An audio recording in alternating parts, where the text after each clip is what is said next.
നമസ്കാരം. പൊതുജനം കഴുതിയല്ല സാർ എന്ന ജനകീയ പരിപാടിയിലേക്ക്, ജനകീയ വാർത്താ മണിക്കൂറിലേക്ക് നമ്മൾ കടക്കുകയാണ്. പ്രിയപ്പെട്ട പ്രേക്ഷകർക്ക് സ്വാഗതം. നാടിന്റെ വിവിധ ഭാഗങ്ങളിൽ മനുഷ്യർ നേരിടുന്ന പ്രശ്നങ്ങൾ അത് ചൂണ്ടിക്കാട്ടാനും അതിന് പരിഹാരം നിർദ്ദേശിക്കാനും ഒക്കെയുള്ള വാർത്താ മണിക്കൂറാണ് പൊതുജനം കഴുതിയല്ല സാർ എന്ന ഈ പരിപാടി എന്ന് പ്രേക്ഷകർക്കറിയാം. ഒരു വാർത്താ മാധ്യമം എന്ന നിലയിൽ 24-ന് കഴിയുന്നതിന്റെ പരമാവധി വാർത്താ ഇടപെടൽ ഉത്തരവാദിത്വത്തോടുകൂടി ആ വിഷയങ്ങളിൽ ഉണ്ടാകും എന്ന ഉറപ്പോടുകൂടി നമ്മൾ തുടങ്ങുകയാണ്. പൊതുജനം കഴുതിയല്ല സാർ.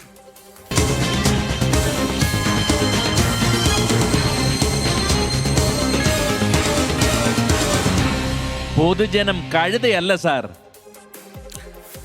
ഇനി റിപ്പോർട്ടുകളിലേക്ക് കടക്കാനുള്ള സമയം. ചെയർപേഴ്സൺ വാർത്താ സമ്മേളനം വിളിച്ചിട്ട് മാറിത്തണുക്കാതെ നീറിപ്പുകയുകയാണ്. തൃക്കാക്കര നഗരസഭയിൽ നിന്ന് 7.5 കോടി രൂപ കാണാതായ വിഷയം. ലോക്കൽ ഫണ്ട് ഓഡിറ്റിൽ പണം കാണാനില്ല എന്ന് കണ്ടെത്തിയിട്ടും പണം എവിടെയെന്ന ചോദ്യത്തിന് ഉത്തരമില്ല. കൗൺസിൽ യോഗത്തിൽ പോലും ഇത് പറയാൻ കോൺഗ്രസ് ഭരണസമിതി തയ്യാറാകുന്നില്ല എന്നാണ് പ്രതിപക്ഷത്തിന്റെ ആരോപണം. വിഷയത്തിൽ CPIM പ്രതിഷേധത്തിന് തയ്യാറെടുക്കുകയാണ്.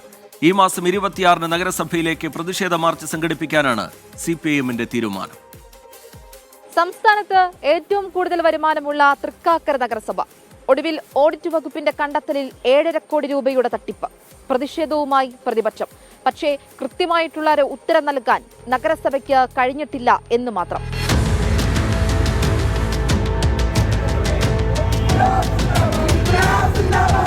കള്ളൻ കപ്പലിലാണോ കപ്പലിന് പുറത്താണോ എന്നാണ് തൃക്കാക്കര നഗരസഭയിലെ പ്രതിപക്ഷത്തിന്റെ ചോദ്യം. ലോക്കൽ ഫണ്ട് വിഭാഗം നടത്തിയ ഓഡിറ്റിലാണ് UDF ഭരിക്കുന്ന തൃക്കാക്കര നഗരസഭയ്ക്കെതിരെ രൂക്ഷമായ ഓഡിറ്റ് കണ്ടെത്തലുകൾ ഉണ്ടായത്.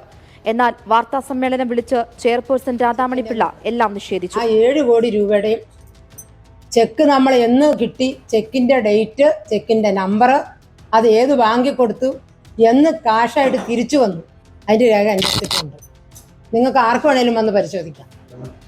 നമ്മൾ രേഖ സഹിതം കാണിച്ചു തരും. അതാണ് ചെക്കിനെ പറ്റി എനിക്ക് പറയാനുള്ളത്. അല്ലാതെ ഇവിടെ യാതൊരു വിധത്തിലുള്ള ക്രയവിക്രയം നടന്നിട്ടില്ല. പിന്നെ എന്താന്ന് വെച്ചാൽ, ഇപ്പോൾ ഒരു ഇലക്ഷനൊക്കെ വരുന്നതിൻ്റെ മുന്നോടിയാണോ അല്ലെങ്കിൽ ഭരണസമിതിയെ മോശപ്പെടുത്താൻ വേണ്ടിയിട്ടാണോ എന്താണെന്ന് എനിക്കറിയില്ല ഇങ്ങനെ ഒരു പ്രചരണം വന്നത്. അല്ലെങ്കിൽ ഓഡിറ്റും ഇതെല്ലാം എല്ലാ വർഷവും നടക്കുന്ന സംഭവമാണ്. ഇതിപ്പോൾ എന്തിൻ്റെ പേരിലാണ് ഇങ്ങനെ ഉണ്ടായെന്ന് അറിയില്ല. എന്തായാലും ഞാനത് നിങ്ങളുടെ മുമ്പിൽ വെളിപ്പെടുത്തുന്നതിന് വേണ്ടിയിട്ടാണ് ഇന്ന് വിളിച്ചിരിക്കുന്നത്. എന്നാൽ ചെയർപേഴ്സന്റെ വാക്കുകൾ വിശ്വസിക്കാനാവില്ല എന്ന് പ്രഖ്യാപിച്ച് DYFI പ്രതിഷേധ പ്രകടനം നടത്തി. കഴിഞ്ഞ വർഷം ഓണാഘോഷത്തിനായി നഗരസഭയിൽ നിന്ന് 22.30 ലക്ഷം രൂപ പണമായി നൽകിയിട്ട് യാതൊരു രേഖകളും സൂക്ഷിച്ചില്ല എന്ന ഓഡിറ്റ് പരാമർശത്തിൽ ചെയർപേഴ്സൺ ഒന്നും മിണ്ടുന്നില്ല എന്ന് പ്രതിപക്ഷ നേതാവ് ആരോപിച്ചു. 12 ലക്ഷം രൂപക്ക് തീരേണ്ട ഘോഷയാത്രയും മറ്റ് അനുബന്ധ പരിപാടികളും ഏതാണ്ട് 22 ലക്ഷം രൂപ വരെ ഉള്ള നടത്തിയതിലാണ് അഴിമതി ആരോപിക്കുന്നത്. ആ അഴിമതി ആരോപണം ഓഡിറ്റ് കണ്ടുപിടിച്ചതാണ്. എല്ലാം ഒരേ ഒപ്പും ഒരേ വൗച്ചറിൽ തന്നെ വെള്ളക്കടലാസിൽ എഴുതി കൊടുത്തുള്ള വൗച്ചറാണ് കൈപ്പറ്റിയെന്നും പറഞ്ഞ് കൊടുത്തത്. അത് ഓഡിറ്റ് കണ്ടുപിടിച്ചതിൽ അഴിമതി നടത്തുന്നുണ്ട്. പണം കൈപ്പറ്റിയത് ആരെന്നതിന് പോലും തെളിവില്ല. എല്ലാത്തിനും വെള്ളപ്പേപ്പറിൽ ഒരാൾ തന്നെ ഒപ്പിട്ട് പണം കൈപ്പറ്റിയെന്നത് നഗരസഭാ ചട്ടങ്ങളുടെ ലംഘനമാണ് എന്ന് ഓഡിറ്റ് റിപ്പോർട്ടിലും പറയുന്നു. ഈ വിഷയങ്ങളൊന്നും കൗൺസിൽ യോഗത്തിൽ അവതരിപ്പിക്കാൻ ഭരണസമിതി തയ്യാറാവാത്തത് അഴിമതി പുറത്തുവരുമെന്ന് പേടിച്ചിട്ടാണ് എന്നും പ്രതിപക്ഷം ആരോപിക്കുന്നു. ഈ മാസം 26-ന് നഗരസഭയിലേക്ക് പ്രതിഷേധ മാർച്ച് സംഘടിപ്പിക്കുമെന്നാണ് CPIM നിലപാട്. 24 കൊച്ചി. പൊതുജനം കഴുതയല്ല സാർ. മലപ്പുറം കാളികാവിലെ കടുവാ ദൗത്യത്തിൽ നിർണായക പുരോഗതി ഉണ്ടായിരിക്കുന്നു. കരുവാരക്കുണ്ട് ഭാഗത്ത് കടുവയെ ദൗത്യസംഘം കണ്ടു എന്നുള്ളതാണ് ഏറ്റവും ഒടുവിലായി പുറത്തുവന്ന വിവരം. 4 സംഘങ്ങളായി തിരിഞ്ഞുകൊണ്ട് കടുവയെ നിരീക്ഷിക്കുകയാണ്. മയക്കുവെടിവെക്കാനായി ദൗത്യസംഘം പുറപ്പെട്ടിട്ടുമുണ്ട്. വിപിൻ C. വിജയൻ സംഭവ സ്ഥലത്ത് നിന്ന് വിവരങ്ങളുമായി നമുക്കൊപ്പം ചേരുകയാണ്. വിപിൻ, ദിവസങ്ങളായുള്ള അവിടെയുള്ള പ്രദേശവാസികളുടെ ആശങ്കയാണ്. പിന്നീട് ആ ദൗത്യം തുടങ്ങുമ്പോഴും ഒരു വലിയ പുരോഗതി കൈവരിക്കാൻ കഴിഞ്ഞിരുന്നില്ല. ഇപ്പോൾ കടുവയെ കണ്ടെത്താൻ കഴിഞ്ഞിട്ടുണ്ട്. എന്താണ് ദൗത്യസംഘത്തിന്റെ അടുത്ത നീക്കം? അനുകൂലമായ സാഹചര്യമുണ്ടോ വിപിൻ C. വിജയൻ?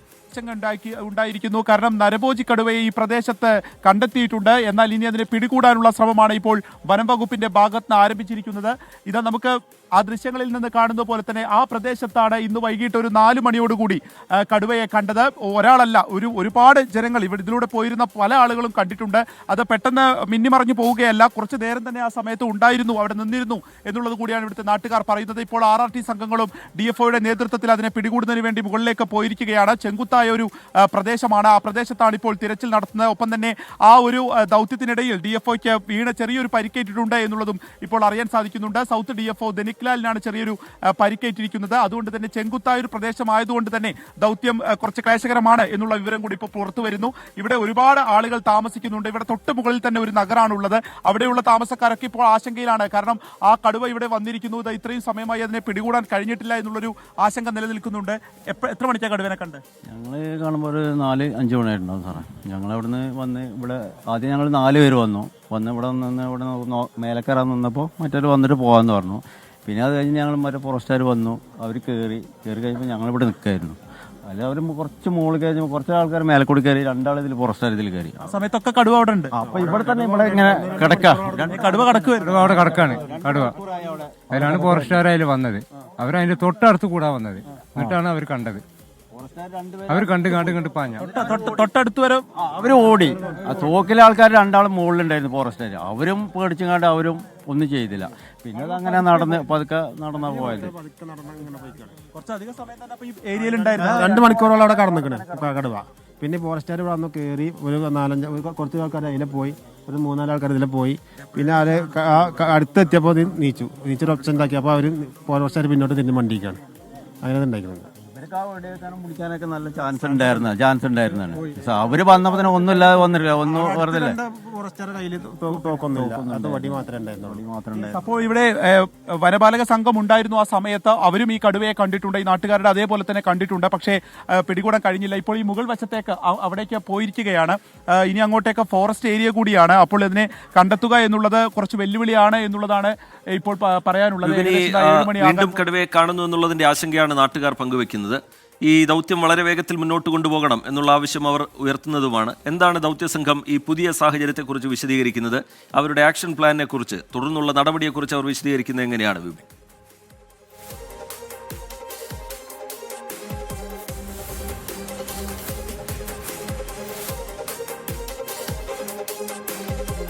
വിജിത്ത് 20 പേരടങ്ങുന്ന 3 അംഗ സംഘമാണ് ഇതാ 7ാമത്തെ ദിവസവും കടുവയ്ക്കായിട്ടുള്ള തിരച്ചിൽ നടത്തുന്നത്. ഈ പ്രദേശത്ത് ആകെ തന്നെ ക്യാമറകൾ സ്ഥാപിച്ചിട്ടുണ്ട്. ഏകദേശം 50ഓളം ക്യാമറകളാണ് ഈ കാളികാവിനും അതിന് പരിസരത്തുമായി വെച്ചിട്ടുള്ളത്. അതായത് കടുവ വരാൻ സാധ്യതയുള്ള അരുവി അടക്കമുള്ള പ്രദേശങ്ങളിൽ ഇപ്പോൾ ക്യാമറകൾ സ്ഥാപിച്ചിട്ടുണ്ട്. അതിൽ ഒന്നിൽ മാത്രമാണ് ഒറ്റ തവണയാണ് കടുവയുടെ ചിത്രം പതിഞ്ഞിരിക്കുന്നത്. മറ്റ് പ്രദേശങ്ങൾ, അതായത് ഈ കരുവാരുകുണ്ട്, കേരള എസ്റ്റേറ്റ് പ്രദേശങ്ങൾ അടക്കം നിരീക്ഷണത്തിലായിരുന്നു. അതുകൊണ്ട് തന്നെ ഇപ്പോൾ ഈ കടുവയെ കണ്ട സമയത്ത് ഇവിടെ 4 RRT സംഘങ്ങൾ ഉണ്ടായിരുന്നു എന്നുള്ളതാണ് നാട്ടുകാർ കൂടി സാക്ഷ്യപ്പെടുത്തുന്നത്. പക്ഷേ അതിനെ പിടികൂടാൻ കഴിഞ്ഞില്ല. അപ്പോഴേക്കും അത് മുകളിലേക്ക് പോയിരുന്നു. ഏകദേശം കുറച്ചധിക സമയം തന്നെ കടുവ ഈ പ്രദേശത്ത് ഉണ്ടായിരുന്നു, അതിനെ കണ്ടിട്ടുണ്ട്. അപ്പോൾ ഇനി കൂടുതൽ സ്ഥലങ്ങളിലേക്ക് ക്യാമറ സ്ഥാപിക്കുക, കൂടുകൾ സ്ഥാപിക്കുക എന്നുള്ള ഒരു ആക്ഷൻ പ്ലാനാണ് ഉള്ളത്. ഡോക്ടർ അരുൺ സക്കറുടെ നേതൃത്വത്തിലുള്ള സംഘം ഈ പ്രദേശത്ത് കഴിഞ്ഞ 7 ദിവസമായി തമ്പടിച്ചിട്ടുണ്ട്. 3 വെറ്ററിനറി ഡോക്ടർമാരടങ്ങുന്ന സംഘമാണ്. കാരണം കടുവയെ കാണുകയാണെങ്കിൽ ഉടൻ തന്നെ മയക്കുവെടി വയ്ക്കുന്നതിനുള്ള സജ്ജീകരണങ്ങളായിട്ടാണ് നിൽക്കുന്നത്. 3 സ്ഥലത്താണ് ഇപ്പോൾ കൂടുകൾ സ്ഥാപിക്കുകയും ചെയ്തിട്ടുള്ളത്. ഈ ഒരു ആക്ഷൻ പ്ലാൻ ഇനിയിപ്പോൾ ഈ ഒരു പ്രദേശത്തിന്റെ രൂപരേഖ കൂടി തയ്യാറാക്കിക്കൊണ്ടുള്ള ഒരു തിരച്ചിലായിരിക്കും നടത്തുക. ആദ്യത്തെ പാറശ്ശേരി കാളികാവ് മേഖലയിലായിരുന്നു തിരച്ചിൽ നടത്തിയിരുന്നെങ്കിൽ ഇപ്പോൾ അത് കരുവാരുകുണ്ടിലേക്ക് കൂടി എത്തിയിരിക്കുന്നു. ദൗത്യം തുടങ്ങിയ 7ാം ദിവസമാണ് ഇന്ന്. കടുവയെ കണ്ടെത്തിയിട്ടുണ്ട്. പക്ഷേ മയക്കുവെടി വെക്കാൻ അനുകൂലമായ സാഹചര്യമല്ല നിലവിൽ. ചെങ്കുത്തായ പ്രദേശമാണത്. കടുവ ഉൾക്കാട്ടിലേക്ക് പോവുകയും ചെയ്തിട്ടുണ്ട്.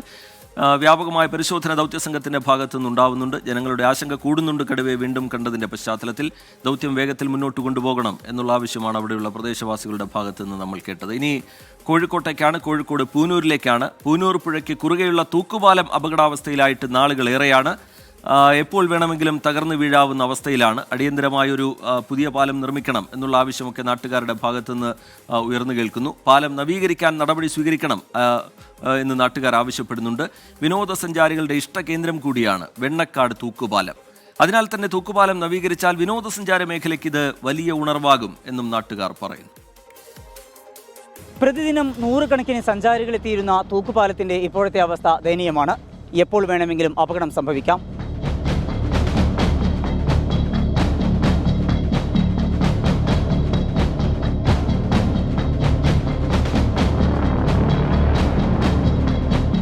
കൊടുവള്ളി മടവൂർ പഞ്ചായത്തുകളെ ബന്ധിപ്പിക്കുന്ന വെണ്ണക്കാട് തൂക്കുപാലം MP വീരേന്ദ്രകുമാർ MP ആയിരിക്കെ 2004-2005 വർഷത്തെ അദ്ദേഹത്തിന്റെ പ്രാദേശിക വികസന ഫണ്ട് ഉപയോഗിച്ച് നിർമ്മിച്ചതാണ്. 56 മീറ്റർ നീളവും 1.5 മീറ്റർ വീതിയും 15 മീറ്റർ ഉയരവുമുള്ളതാണ് പാലം. 25 ലക്ഷം രൂപ ഉപയോഗിച്ച് നിർമ്മിച്ച തൂക്കുപാലം നവീകരണമോ അറ്റകുറ്റപ്പണികളോ ഇല്ലാത്തതിനാൽ ഇപ്പോൾ അപകടാവസ്ഥയിലാണ്. പാലത്തിന്റെ കൈവരികൾ പൊട്ടിയിട്ടുണ്ട്. അടിഭാഗം തുരുമ്പെടുത്ത് വീഴാവുന്ന അവസ്ഥയിലുമാണ്.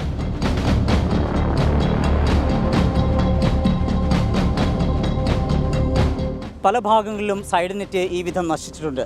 അവിടങ്ങളിലൊക്കെ കയർ ഉപയോഗിച്ച് കെട്ടിയതാണ്. ആ കയർ പോലും ഇപ്പോൾ മുറിഞ്ഞു പോയിരിക്കുന്നു.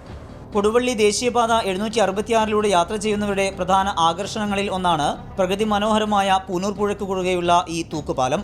പാലം അപകടാവസ്ഥയിലായതോടെ നാട്ടുകാർ ബോർഡ് സ്ഥാപിച്ചിരിക്കുകയാണ്. ഇതിപ്പോൾ കുറേ ദിവസമായി ഇവിടെ മുനിസിപ്പാലിറ്റിക്ക് എല്ലാവർക്കും കൊടുത്ത് വിവരം പറയുകയൊക്കെ ചെയ്തിരിക്കുന്നത്. അപ്പോൾ ഒരു പറയും ടെൻഡർ എടുക്കാൻ ആളില്ല, ആരാ നോക്കാൻ ആളില്ല, അങ്ങനെയൊക്കെയാണ് മറുപടി കിട്ടുന്നത്. സംഗതി ഇതെന്ന് പറഞ്ഞാൽ ഭയങ്കര ഡേഞ്ചറാകുകയും ചെയ്തിരിക്കുന്നത്. കണ്ടമാനം ജനങ്ങൾ ഇതിൽ നടന്നു പോകുന്ന ഒരു സ്ഥലമാണിത്. 1/2 കിലോമീറ്റർ മാണ്ടി 3 കിലോമീറ്റർ നമ്മൾ റൗണ്ട് ചുറ്റി പറഞ്ഞ കിടക്കണമെങ്കിലും ഇവിടുന്ന് അങ്ങോട്ട് പോകണമെങ്കിലും. അപ്പോൾ എല്ലാവരും ഇപ്പോൾ മെഷീനായിട്ട് പെണ്ണുങ്ങളൊന്നും ഇപ്പോൾ ഇതിലെ പോലില്ല പേടിച്ചിട്ട്. ഞങ്ങൾ പിന്നെ ആണുങ്ങൾ മെല്ലെ കടന്നു പോവുകയ്യ. എന്താ ഈ ഭീഷണിയുള്ള പാലത്തുമ്പോൾ നിങ്ങൾ എന്തിനാ കടന്നു നോക്കും പിന്നെ. അപ്പോൾ അങ്ങനെ ഞങ്ങൾ പേടിച്ചുകൊണ്ട് നടക്കുകയാണ്. തൂക്കുപാലത്തിലൂടെ മടവൂർ പഞ്ചായത്തിലെ കീമാരി ആരാമ്പ്രം പ്രദേശത്തുകാർക്ക് വേഗത്തിൽ Kozhikode town, medical college, Koduvally എന്നിവിടങ്ങളിലേക്ക് എത്താനാകും. കൊടുവള്ളി നഗരസഭയിലെ വെണ്ണക്കാട്, കുമ്മങ്ങോട്ട് എന്നിവിടങ്ങളിലുള്ളവർക്ക് മടവൂർ, കക്കോടി പ്രദേശങ്ങളിലേക്കും വേഗം എത്താൻ കഴിയും. സഞ്ചാരികൾക്ക് നിരോധനം ഏർപ്പെടുത്തിയതോടെ പ്രദേശത്തെ കച്ചവടക്കാർക്കും തിരിച്ചടിയാണ്. അപ്പോൾ അതൊന്ന് സെറ്റപ്പ് ആക്കിയാണെങ്കിൽ ബാനറൊക്കെ അയച്ച് നല്ല പാലൊക്കെ നല്ല പണിതൊക്കെ കഴിഞ്ഞാൽ നല്ല ആളുകളൊക്കെ വരും. ഇപ്പോൾ കച്ചവടമൊക്കെ അപ്പം കൂടും. ഇപ്പം വളരെ കുറവ്, ആരും നിർത്തുന്നില്ല, വണ്ടി നിർത്തുന്നില്ല. അപ്പോൾ വേഗം ബാനർ കാണുമ്പോഴത്തെ പോവാണ്. കൊടുവള്ളി നഗരസഭയ്ക്കാണ് തൂക്കുപാലത്തിന്റെ പരിപാലന ചുമതല. അറ്റകുറ്റപ്പണികൾക്കായി ഭരണസമിതി ഫണ്ട് നീക്കിവെച്ചിട്ടുണ്ടെന്നും ടെൻഡർ നടപടികൾ ആരംഭിച്ചിട്ടുണ്ട് എന്നുമാണ് നഗരസഭയുടെ വിശദീകരണം. അപകടമുണ്ടാകുന്നതുവരെ കാത്തിരിക്കരുത്. നവീകരണ പ്രവർത്തനങ്ങൾക്ക് അധികാരികളുടെ ശ്രദ്ധയുണ്ടാകണം. വെണ്ണക്കാട് നിന്ന് ജെൻ കല്ലേശ്ശേരിക്കൊപ്പം സമീർ സി മുഹമ്മദ്, 24. പൊതുജനം കഴുതയല്ല സാർ. ഇനി വരാൻ പോകുന്നത് മഴക്കാലമാണ്. ആ മഴക്കാലത്തിന് മുമ്പേ തന്നെ ആ പാലത്തിൻ്റെ നവീകരണം വേണം എന്നുള്ള ആവശ്യം നാട്ടുകാരുടെ ഭാഗത്തു നിന്ന് ഉയരുന്നുണ്ട്. പുതിയൊരു പാലം എന്നുള്ളതാണ് അവരുടെ ആവശ്യം. തൽക്കാലം ഒരു നവീകരണമെങ്കിലും നടത്തിത്തരണം എന്നുള്ളതാണ് അവർ നഗരസഭാ ഉദ്യോഗസ്ഥർക്ക് മുമ്പിൽ വെക്കുന്ന ആവശ്യം. നിരവധി വിനോദസഞ്ചാരികളൊക്കെ എത്തുന്ന ഈ ഇടമായിട്ട് കൂടി എന്തുകൊണ്ടാണ് അധികൃതർ ഒരു അനങ്ങാപ്പാറ നയം സ്വീകരിക്കുന്നത്, തിരിഞ്ഞു നോക്കാത്തത് എന്നുള്ളതാണ് നാട്ടുകാരുടെ ചോദ്യം. അന്നുണ്ടാക്കി പോയി പിന്നെ ഒരു വട്ടം പെയിൻ്റ് അടിച്ചിരിക്കും, പിന്നെ ഇതുവരെ ഒന്നും ചെയ്യില്ല. ഇപ്പോൾ നിങ്ങൾ നോക്കി അടിവാവൊക്കെ തുരുമ്പടിച്ചിരിക്കണം. 24 മണിക്കൂറൊന്നും ആൾ സഞ്ചരിക്കുന്ന ഒരു പാലാണ്. ഇപ്പോൾ സ്കൂൾ തുറന്നാൽ കാണാം അക്കറുള്ള കുട്ടികളൊക്കെ ഇതുപോയി ഇവിടെ വന്നും ബസ് കയറി പോകുന്നത്. തിരിച്ച് വിട്ടും പോകുന്നത് ഇതിൽ തന്നെയാണ്. എന്തെങ്കിലും ഒരു അപകടം ഉണ്ടാകുന്നതിന് മുന്നേ അധികൃതരൊന്ന് കണ്ണ് തുറന്നാൽ നല്ലൊരു കാര്യമായിരിക്കും. അപ്പോൾ സഞ്ചാരികൾക്ക് ഇതൊരു ബുദ്ധിമുട്ടാണ്. വൈകുന്നേരങ്ങളിൽ ഒന്ന് റിലാക്സ് ആയിരിക്കാൻ പറ്റിയ ഒരു ഏരിയ ആയിരുന്നു. അപ്പോൾ എത്രയും പെട്ടെന്ന് നന്നാക്കിയാൽ എല്ലാവർക്കും ഉപകാരമാണ്. നമ്മളെ വീട്ടിൽ കീഴാ പോലെ, അപ്പോൾ ഈ കമ്പിയൊക്കെ പൊട്ടിയതുകൊണ്ട് ഭയങ്കര പേടിയില്ല നടക്കാനൊക്കെ. ഇത് എത്രയും പെട്ടെന്ന് ശരിയാക്കണം. ഇപ്പോൾ ടൂറിസ്റ്റ് ഇല്ല, ഒരുപാട് കച്ചവടക്കാർ, അങ്ങനെ പല ആൾക്കാർ ഇതിനോട് ചുറ്റിപ്പറ്റി ജീവിക്കുന്ന ആളുകളുണ്ട്.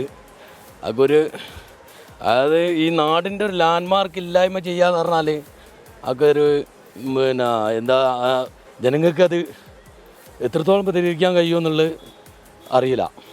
ഇന്നേ ദിവസം കുട്ടികൾ വീഴുന്ന ഒരു സാഹചര്യം, അത് അവിടെ ഒരു കുട്ടിയുടെ കാല് താഴോട്ട് വീണതിൻ്റെ സാഹചര്യത്തിലാണ് ഞങ്ങൾ പിന്നെ നാട്ടുകാർ ജനപ്രക്ഷോഭമായിട്ട് ബോർഡ് കാര്യങ്ങളൊക്കെ വെച്ച്. എന്തായാലും നാട്ടുകാരുടെ ആവശ്യത്തിൽ ഒരു ഇടപെടൽ അധികൃതരുടെ ഭാഗത്തു നിന്നുണ്ടാവട്ടെ. ഇനി നമ്മൾ പതിവ് സെഗ്മെന്റിലേക്ക് കടക്കുകയാണ്. കൂരായണത്തിന്റെ സമയം. Over to കൂരായണം.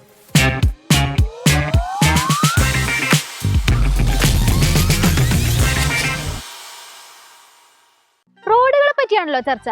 എന്തെങ്കിലും പറയാനുള്ള ഒരു തിരുവനന്തപുരത്തോട്ടൊന്ന് പോയി നോക്കി നോക്ക്. നല്ല പൂ പോലത്തെ റോഡുകളല്ലേ എവിടെയുള്ളത്? The real smart road.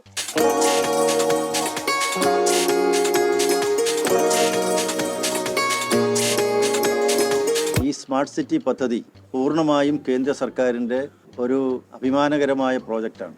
അയ്യടാ, കേന്ദ്രത്തിന്റെ പദ്ധതിയാ? നോക്കിയിരുന്ന ഞങ്ങളുടെ സർക്കാർ ഇപ്പൊ സമ്മതിച്ചു തരും. കൊട്ടും മേളവും തുടങ്ങട്ടെ. സ്മാർട്ട് സിറ്റി റോഡിന്റെ ഉദ്ഘാടന മാമാങ്കം ആരംഭിക്കട്ടെ.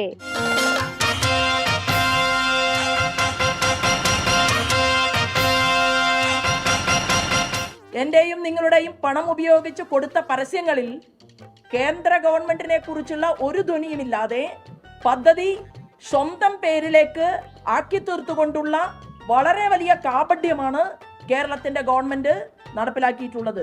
ശോഭേച്ചി, ഒരു മിനിറ്റ്, ഇവിടെ വേറൊരു പ്രശ്നം സോൾവ് ആക്കാനുണ്ട്. ഇപ്പൊ തിരുവനന്തപുരത്തേക്ക് നല്ല റോഡൊക്കെ കിട്ടി, പക്ഷെ വേറൊരു പ്രശ്നമുണ്ട്. ക്രെഡിറ്റിന്റെ കാര്യം തന്നെ വിഷയം. BJP-കാരല്ല പ്രശ്നം, ഇത് സ്വന്തം പാർട്ടിക്ക് അകത്തുനിന്ന് തന്നെയാണ് പ്രശ്നം. തദ്ദേശ വകുപ്പിന്റെ 19 കോടി എടുത്തിട്ടാണ് സ്മാർട്ട് സിറ്റിയുടെ ഈ റോഡ് പൂർത്തിയാക്കിയത്. പക്ഷെ ഉദ്ഘാടനത്തിന്റെ ടൈം ആയപ്പോ നൈസായിട്ട് രാജേഷ് ഏട്ടനെ ഫ്ലെക്സിന്ന് ഒഴിവാക്കി. രാജേഷ് ഏട്ടൻ അപ്പം തന്നെ മുഖ്യമന്ത്രിക്ക് പോയി പരാതി കൊടുത്തു.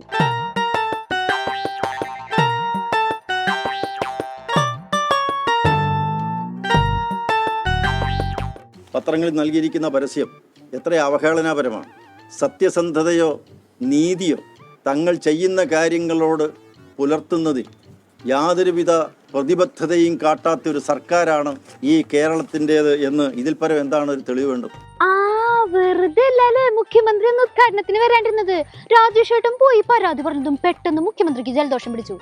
ഒന്നുമില്ലെങ്കിലും കേന്ദ്ര സംസ്ഥാന ഫണ്ടിന് പുറമെ തദ്ദേശ വകുപ്പിന്ന് ഇത്രയും കണ്ടമാനം കോടി ഉറുപ്പിക കിട്ടിയതല്ലേ. അപ്പൊ ഒരു ഫ്ലെക്സിലെങ്കിലും ഞങ്ങളുടെ രാജേഷ് ഏട്ടന്റെ ഒരു ഫോട്ടോ എങ്കിലും ഉൾപ്പെടുത്തായിരുന്നില്ലേ? എല്ലാം പിണറായി വിജയന്റെ എൻ്റെ തല, എൻ്റെ മുഖം, എൻ്റെ കൈ, എൻ്റെ കാല്, ഇതെല്ലാം പിണറായി വിജയനും മരുമകനും മാത്രം വെക്കുകയാണ്. ഈ ദേശീയപാത മുഴുവൻ എൻ്റെ മകൻ മരുമകൻ, എൻ്റെ തല മരുമകൻ്റെ തല, ഇതാണ് ഇവിടെ നടക്കുന്നത്. തിരുവനന്തപുരത്തെ സ്മാർട്ട് റോഡിന്റെ കാര്യം അവിടെ നിൽക്കട്ടെ, ഇവിടെ കുറെ നാളായിട്ട് ദേശീയപാതയുടെ വികസനത്തിന്റെ കാര്യത്തിലും ക്രെഡിറ്റ് യുദ്ധം നടക്കാണല്ലോ. ഈ കലക്കൂട്ടം മുതൽ മഞ്ചേശ്വരം വരെ കിടക്കുന്ന റോഡ് മുഴുവൻ നവീകരിക്കുന്നത്, ദേശീയപാത വികസിപ്പിക്കുന്നത് മോദി സർക്കാരാണ്. അയ്യടാ, അതങ്ങ് പള്ളി പോയി പറഞ്ഞാ മതി. കേന്ദ്രം എപ്പോഴും കേരളത്തിന് സാമ്പത്തികമായി ഞെരുക്കിയിട്ടേ ഉള്ളൂ, എപ്പോഴും അവഗണിച്ചിട്ടേ ഉള്ളൂ. അങ്ങനെ പറഞ്ഞാൽ ഞങ്ങളുടെ കേരളത്തിന് ശീലം. സോ ദേശീയപാത വികസനത്തിന്റെ എല്ലാ ക്രെഡിറ്റും ഞങ്ങളുടെ കോംറേഡ്സ് മൊത്തത്തോടെ ഇങ്ങ് എടുക്കാണ് കേട്ടോ. ദേശീയപാതയുടെ വികസനം കാസർഗോഡ് മുതൽ തിരുവനന്തപുരം വരെ ഉള്ള വികസന പ്രവർത്തനം, തലപ്പാടി മുതൽ തിരുവനന്തപുരം വരെയുള്ള വികസന പ്രവർത്തനം 2024 അവസാനത്തോടുകൂടി പൂർത്തീകരിക്കാൻ ആകും. 2025 പൂർത്തീകരിക്കാനാകും. 2-3 വർഷം മുമ്പ് റിയാസ് ഏട്ടൻ പറഞ്ഞ ആ സ്വപ്ന പൂർത്തീകരണം ഒന്ന് കണ്ടു നോക്കൂ. ഒരു ജീനിയസ് ആണെന്ന് ഇവിടെ പലരും മനസ്സിലാക്കാൻ പോന്നു. എന്റെ മനസ്സാണിത്. അമ്മയെന്ന് വിളിച്ച ഞാൻ കേന്ദ്ര സർക്കാരിന്റെയും സംസ്ഥാന സർക്കാരിന്റെയും അക്ഷീണ പ്രയത്നത്തിന്റെ ഫലമായി ഉണ്ടായ ദേശീയപാത വികസനമാണ് ദീ കണ്ടത്. റോട്ടിൽ കൂടെ മനുഷ്യന് നടക്കാൻ പേടിയാവാണ്. 3-4 ദിവസം കഴിഞ്ഞിട്ടുണ്ടെങ്കിൽ കാലവർഷം വരും. അതിനു മുന്നേ എന്തെങ്കിലും ഒരു തീരുമാനം ഉണ്ടാക്കാൻ പറ്റുമോ? കേരളത്തിന്റെ ഒരറ്റം തൊട്ട് മറ്റേ അറ്റം പോയ ആടിപ്പോളി റോഡ് ഉണ്ടാക്കാൻ പോവാണെന്ന് പറഞ്ഞിട്ട് എന്തായി? സർവീസ് റോഡും കൽഭിത്തിയും താൽക്കാലികമായി ഉണ്ടാക്കിയ റോഡും എന്തിനേറെ പറയുന്നു, ദേശീയപാത വരെ ഇടിഞ്ഞു പൊളിഞ്ഞു വീഴാണ്. ഇതിലൊന്നും ആർക്കൊന്നും പറയാനില്ലേ? ഇപ്പൊ ഫ്ലെക്സ് വെച്ചിരിക്കുന്ന ആരുമില്ല. ഇതിന്റെ ഉത്തരവാദിത്തമൊക്കെ നാഷണൽ ഹൈവേ അതോറിറ്റിക്കാണ് ഉത്തരവാദിത്തം. അല്ലാതെ മുഖ്യമന്ത്രിയുടെ ഫ്ലെക്സ് ഈ ഹൈവേ പണിതു എന്നതിന്റെ പേരിൽ രാജ്യം മുഴുവൻ ആഘോഷിക്കുകയും സെലിബ്രേറ്റ് ചെയ്യുകയും ചെയ്യുന്ന മുഖ്യമന്ത്രിക്ക് ഉത്തരവാദിത്തമില്ല, സംസ്ഥാന സർക്കാരിന് ഉത്തരവാദിത്തമില്ല, കേന്ദ്ര സർക്കാരിന് ഉത്തരവാദിത്തമില്ല എന്നാണ് പറയുന്നത്. ഞാൻ മാത്രമല്ല, അവരെല്ലാവരും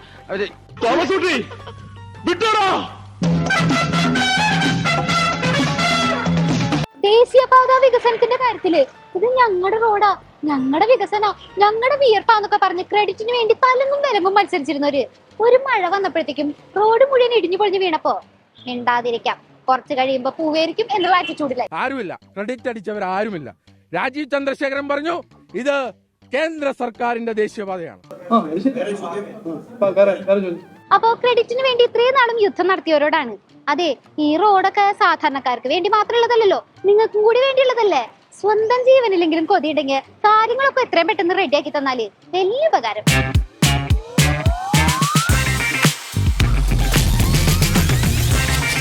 സംസ്ഥാനത്തെ ദേശീയപാതാ നിർമ്മാണവുമായി ബന്ധപ്പെട്ട് ഇപ്പോഴുണ്ടാകുന്ന അപകടങ്ങൾ അത് വലിയ ആശങ്കയുണ്ടാക്കുന്നതാണ്. കാസർഗോഡ് തലപ്പാടി മുതൽ തിരുവനന്തപുരം വരെ നീളുന്ന അഭിമാന പദ്ധതിയായി ദേശീയപാത നിർമ്മാണത്തിൽ നാണക്കേടുണ്ടാക്കുന്ന സംഭവങ്ങളാണ് കഴിഞ്ഞ ദിവസങ്ങളിൽ ഇന്ന് പോലും ഉണ്ടായത്. മലപ്പുറം കൂരിയാട് മാത്രമല്ല, മാമിലിപ്പടി, തലപ്പാറ, കാസർഗോഡ് മാവുങ്കൽ, തൃശൂർ ചാവക്കാട്, മണത്തല, കണ്ണൂർ കുപ്പം തുടങ്ങി പലയിടങ്ങളിലും അപകടമുണ്ടാകുന്നു. ഈ വിള്ളൽ രൂപപ്പെടുന്നു, അതുപോലെ മണ്ണിടിഞ്ഞു വീഴുന്നത് തുടർച്ചയാവുന്നു. തുറന്നുകൊടുക്കാൻ 11 ദിവസം മാത്രം ബാക്കി നിൽക്കെയാണ് മലപ്പുറം കൂരിയാട് ദേശീയപാത ഇടിഞ്ഞു താഴ്ന്നത് എന്ന കാര്യം പ്രേക്ഷകർക്കറിയാം. അത്യാധുനിക നിലവാരത്തോടുകൂടി പണിയുന്ന റോഡ് ഇങ്ങനെ ഇടിഞ്ഞു വീഴുന്നതിന് കാരണം എന്താണ്? ദേശീയപാത നിർമ്മിച്ചത് മതിയായ സുരക്ഷാ സംവിധാനങ്ങളില്ലാതെയാണ്, ജനങ്ങൾ അടക്കം ഉയർത്തിയ പരാതികൾ കേൾക്കാതെയാണ് എന്നുള്ള ആക്ഷേപം ഇതിനോടകം ഉയർന്നു കഴിഞ്ഞിട്ടുണ്ട്. റോഡ് നിർമ്മിച്ചിരിക്കുന്നത് വയലിൽ മണ്ണിട്ട് ഉയർത്തിയാണ്. മഴക്കാലമായതിനാൽ വയലിൽ വെള്ളം നിറഞ്ഞ് സർവീസ് റോഡിലേക്ക് വെള്ളം എത്തുന്ന സാഹചര്യം. വയലിലെ വെള്ളം ഒഴുകിപ്പോകാൻ മതിയായ സംവിധാനങ്ങൾ ഇല്ലാതെ ഇത് നിർമ്മിച്ചിരിക്കുന്നു എന്നുള്ള ആക്ഷേപം, ഇതൊക്കെ നാട്ടുകാരുടെ ഭാഗത്തു നിന്ന് നമ്മൾ അതിശക്തമായി ഉയർന്നു കേൾക്കുന്നതാണ്. പലപ്പോഴും റോഡിന്റെ നിർമ്മാണ സമയത്ത് പ്രദേശവാസികൾ ഇക്കാര്യം ചൂണ്ടിക്കാട്ടിയതുമാണ്. പക്ഷേ യാതൊരു തരത്തിലുള്ള സമീപനവും അനുകൂല സമീപനവും ഈ ഉദ്യോഗസ്ഥരുടെ ഭാഗത്തു നിന്നുണ്ടായില്ല എന്നുള്ളതൊക്കെയാണ് നാട്ടുകാർ ചൂണ്ടിക്കാട്ടുന്നത്. തുടർച്ചയായി ഇങ്ങനെ അപകടമുണ്ടാകുന്ന പശ്ചാത്തലത്തിൽ വലിയ രീതിയിലുള്ള പ്രതിഷേധത്തിലേക്ക് നാട്ടുകാർ കടന്നിരിക്കുകയാണ്. ഉദ്യോഗസ്ഥരെ തടയുന്നതടക്കമുള്ള കടുത്ത നിലപാടുകളിലേക്ക് ചിലയിടത്ത് കാര്യങ്ങൾ പോകുന്നത് നമ്മൾ കണ്ടു. നിർമ്മാണത്തിന് മുമ്പ് ഫൗണ്ടേഷൻ പഠനങ്ങളോ മണ്ണിന്റെ ശേഷി പരിശോധനയോ നടത്തിയില്ല എന്നുള്ള ആരോപണമാണ് പ്രധാനമായി ഉയർന്നു കേൾക്കുന്ന ആരോപണങ്ങളിൽ ഒന്ന്. ഇത് ചൂണ്ടിക്കാട്ടി പലപ്പോഴായി പഞ്ചായത്തും പ്രദേശവാസികളുമൊക്കെ ബന്ധപ്പെട്ടവർക്ക് പരാതി നൽകിയിരുന്നു. പക്ഷേ ഒരു പരിശോധന നടത്താൻ പോലും പലയിടത്തും ഒരു പരിശോധന നടത്താൻ പോലും ബന്ധപ്പെട്ടവർ തയ്യാറായില്ല എന്നുള്ളതാണ് പ്രധാന ആക്ഷേപം. മാസങ്ങൾക്ക് മുമ്പ് നിർമ്മാണത്തിനെത്തിച്ച കോൺക്രീറ്റ് കട്ടകൾക്ക് വിള്ളലുണ്ടായി. കഴിഞ്ഞ മഴക്കാലത്ത് സർവീസ് റോഡ് ചെറിയ രീതിയിൽ താഴ്ന്നു എന്നുള്ള കാര്യമൊക്കെ ഈ ബന്ധപ്പെട്ടവരുടെ ശ്രദ്ധയിലേക്ക് നാട്ടുകാർ കൊണ്ടുവന്നതാണ്. പിന്നീട് ഇങ്ങനെ അപകടമുണ്ടാകുമ്പോൾ ആ പ്രതിഷേധം ഉയരുന്നത്, നാട്ടുകാർ വലിയ രീതിയിൽ പ്രതിഷേധം ഉയർത്തുന്നത് സ്വാഭാവികവുമാണ്. ഒരു മഴക്കാലം കൂടി ഇനി വരാൻ പോവുകയാണ്. ഇത് ആശങ്ക കൂട്ടുന്നുണ്ട്. കഴിഞ്ഞ ദിവസമുണ്ടായ അപകടത്തിൽ തലനാരിഴയ്ക്കാണ് വലിയൊരു അപകടം ഒഴിവായത് എന്നുള്ള കാര്യം പ്രേക്ഷകർക്കറിയാം. വയൽ നികത്തി പാത നിർമ്മിച്ചത് കാരണം വെള്ളക്കെട്ട് രൂക്ഷമാണ് എന്ന് ജനപ്രതിനിധികളടക്കം പറയുന്നു. കടലുണ്ടിപ്പുഴയിലെ വെള്ളം പാതയ്ക്ക് കുറുകെ ഒഴുകി കൂരിയാട് തോട്ടിലൂടെ വീണ്ടും പുഴയിലെത്താൻ ഉതകുന്ന തരത്തിലല്ല കലുങ്കുകളുടെ നിർമ്മാണം എന്നുള്ളതാണ് കർഷകർ ഇപ്പോൾ ഉയർത്തുന്ന ഒരു പരാതി. കഴിഞ്ഞ മഴക്കാലത്തുണ്ടായ സംഭവങ്ങൾ ഇത് ശരിവെക്കുന്നതുമാണ്. ഒട്ടേറെ കർഷകരുടെ കൃഷി നശിച്ചു, വീടുകളിൽ വെള്ളം കയറി, പാടശേഖരങ്ങളിലെ പ്രധാന നീർച്ചാലുകൾ അടഞ്ഞുപോയി. ദേശീയപാത വികസനവുമായി ബന്ധപ്പെട്ട് നിർമ്മിച്ചിട്ടുള്ള കലുങ്ക് അശാസ്ത്രീയമാണ് എന്നുള്ള കാര്യമൊക്കെ നാട്ടുകാർ ചൂണ്ടിക്കാട്ടുകയാണ്. കൃത്യമായ ഡ്രൈനേജ് സംവിധാനം ഇല്ലാത്തത് മൂലം ചെറിയ മഴ പെയ്താൽ തന്നെ വീടുകളിലേക്ക് വെള്ളം കയറുകയും ചെളിയടിക്കുകയും ചെയ്യുന്നു. കണ്ണൂർ കുപ്പത്തൊക്കെ അതുമായി ബന്ധപ്പെട്ടുള്ള പരാതികൾ നാട്ടുകാർ ഉയർത്തിയത് നമ്മൾ കേട്ടു. ഈ ഇടിഞ്ഞു വീണ മണ്ണും കല്ലുമൊക്കെ ഒഴുകി വീടുകളിലേക്ക് എത്തുന്ന സാഹചര്യമുണ്ട്. മഴ ശക്തമാകുന്നതിന് മുമ്പ് എന്ത് നടപടിയാണോ സ്വീകരിക്കേണ്ടത് ആ നടപടി സ്വീകരിച്ച് അവരുടെ ആശങ്ക അകറ്റണം, സുരക്ഷിതമായ യാത്ര ഉറപ്പാക്കണം എന്നുള്ളതാണ് നാട്ടുകാരുടെ ആവശ്യം. ശാസ്ത്രീയ പഠനങ്ങൾ നടത്തി ഭൂമിയുടെ ഘടന എങ്ങനെയാണ്, ജലനിരപ്പ് ഏത് തരത്തിലാണ് ഇതിനെ ബാധിക്കാൻ പോകുന്നത് എന്നുള്ള കാര്യത്തിലൊക്കെ വിശദമായ പഠനം വേണം എന്നുള്ള ആവശ്യം ഉയർന്നു കേൾക്കുകയാണ്. നിർമ്മാണത്തിൽ അശാസ്ത്രീയമായി ഒന്നുമില്ല എന്നാണ് ദേശീയപാത 66 പ്രൊജക്ട് ഡയറക്ടറുടെ പ്രതികരണം. മഴ കാരണം അടിത്തറയിലുണ്ടായ സമ്മർദ്ദമാണ് ഈ മണ്ണ് ഇളകാൻ കാരണം എന്നുള്ള വിശദീകരണമൊക്കെ ദേശീയപാത അതോറിറ്റി നൽകുന്നുണ്ട്. ദേശീയപാത തകർന്ന മലപ്പുറം കൂരിയാട് ഭാഗത്ത് നാഷണൽ ഹൈവേ അതോറിറ്റി ഇന്ന് പരിശോധന നടത്തിയിരുന്നു. ഇവർ നൽകുന്ന റിപ്പോർട്ടിന്റെ അടിസ്ഥാനത്തിൽ എന്ത് തരത്തിൽ തുടർ നടപടികൾ സ്വീകരിക്കണം അക്കാര്യം ആലോചിക്കും എന്നാണ് മന്ത്രി PA മുഹമ്മദ് റിയാസ് അല്പസമയം മുമ്പ് പ്രതികരിച്ചത്. കണ്ണൂർ കുപ്പത്തെ സാഹചര്യവും സമാനമാണ്. ദേശീയപാതയിൽ 3 തവണയാണ് ഇന്ന് മണ്ണിടിച്ചിലുണ്ടായത്. സംഭവ സ്ഥലത്ത് നാട്ടുകാരുടെ വലിയ പ്രതിഷേധമുയർന്നു. റോഡ് ഉപരോധിച്ചടക്കം നാട്ടുകാർ പ്രതിഷേധത്തിലേക്ക് കടക്കുന്നത് നമ്മൾ കണ്ടു. മലപ്പുറം കൂരിയാട് നിന്ന് പുതിയ വിവരങ്ങളുമായി സമീർ ബിൻ കരീം ചേരും. അതുപോലെ കണ്ണൂർ കുപ്പത്ത് നിന്ന് അരുൺ പൂപ്പറമ്പയും വിശദാംശങ്ങൾ നൽകും. ആദ്യം കൂരിയാടുള്ള സമീർ ബിൻ കരീമിലേക്കാണ്. സമീർ, ഇന്ന് ഈ നാട്ടുകാരുടെ ആശങ്ക, വലിയ രീതിയിലുള്ള പ്രതിഷേധം, അതിനൊക്കെ പിന്നാലെ അവിടെ ഒരു വിദഗ്ധ പരിശോധന നടന്നു. ഏത് തരത്തിലാണ് ആളുകളുടെ ആശങ്ക പരിഹരിക്കാൻ സമീർ ബിൻ കരീമിലേക്ക് അല്പസമയത്തിനകം തന്നെ എത്താം. ഇപ്പോൾ അരുൺ പൂപ്പറമ്പയാണ് തയ്യാറായിരിക്കുന്നത്. കണ്ണൂർ കുപ്പത്ത് നിന്ന് അരുൺ പൂപ്പറമ്പ വിശദാംശങ്ങൾ പങ്കുവയ്ക്കും. അരുൺ പൂപ്പറമ്പ, തുടർച്ചയായി അവിടെ ഈ മണ്ണിടിഞ്ഞ് വീഴുന്നത് നമ്മൾ കണ്ടു. കുന്നിടിച്ചാണ് അവിടെ പാത നിർമ്മിച്ചത്. ഇങ്ങനെ തുടർച്ചയായി മണ്ണിടിഞ്ഞ് വീഴുക, കല്ലുകളും ഈ കോൺക്രീറ്റ് കട്ടകളുമൊക്കെ വീട്ടിലേക്ക് ഒഴുകിയെത്തുക, ചെളി അടിഞ്ഞുകൂടുന്ന സാഹചര്യം, നാട്ടുകാർ വലിയ ആശങ്കയും പരാതിയും ഉയർത്തുന്നുണ്ട്. എന്താണ് പുതിയ വിവരങ്ങൾ അരുൺ പൂപ്പറമ്പ? ശ്രീജിത്ത് സൂചിപ്പിച്ച പോലെ തന്നെ കുപ്പത്ത് 2 ആശങ്കകളാണ്, 2 പ്രശ്നങ്ങളാണ് ഉണ്ടായിരുന്നത്. അത് ഒന്ന്, റോഡിൻ്റെ ഒരു വശത്ത് അവിടെ വലിയ കുന്നിടിച്ചാണ് ഇതിൻ്റെ ദേശീയപാത നിർമ്മാണ പ്രവൃത്തി നടന്നത്. അവിടെ ഈ മഴ പെയ്തതിന് പിന്നാലെ ഈ മണ്ണ് ഇടിഞ്ഞ് താഴേക്ക് വീഴുന്ന സാഹചര്യമുണ്ടായി. നമ്മൾ ഇപ്പോൾ സൂചിപ്പിച്ച പോലെ തന്നെ നമ്മളിവിടെ നിൽക്കുമ്പോഴാണ് 2 തവണ മണ്ണിടിച്ചിലുണ്ടായി. അത് രാവിലെ ഒരു തവണ കൂടി മണ്ണിടിച്ചിലുണ്ടായിരുന്നു. അങ്ങനെ വ്യാപകമായി മണ്ണ് ഒരു വലിയ ഭാഗം തന്നെ താഴേക്ക് ഇടിഞ്ഞു വീഴുന്ന സാഹചര്യം ഉണ്ടായിട്ടുണ്ട്. റോഡിൻ്റെ മറുവശത്താണെങ്കിൽ ഈ നിർമ്മാണ പ്രവൃത്തിയുടെ ഭാഗമായി വലിയ തോതിൽ മണ്ണെടുത്തിരുന്നു. ആ മണ്ണ് ഡംപ് ചെയ്ത സ്ഥലമാണ്, ആ മണ്ണ് നിക്ഷേപിച്ച സ്ഥലമാണ്.